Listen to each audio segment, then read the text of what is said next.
అంబేద్కర్ కోనసీమ జిల్లాలోని లంక గ్రామాలు ఇంకా జలదిగ్బంధంలోనే ఉన్నాయి. ఎగువన కురిసిన వర్షాలు, గోదావరి వరదలతో రాజోలు దీవిలోని లంక గ్రామాలన్నీ కూడా 6వ రోజు కూడా ముంపులోనే ఉన్నాయి.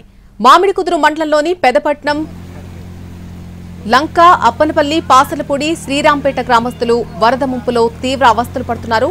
అప్పనపల్లి, పాసలపూడి కాజ్వే వరదలు మునిగిపోవడంతో 3 గ్రామాలకు 6 రోజులుగా రాకపోకలు నిలిచిపోయాయి.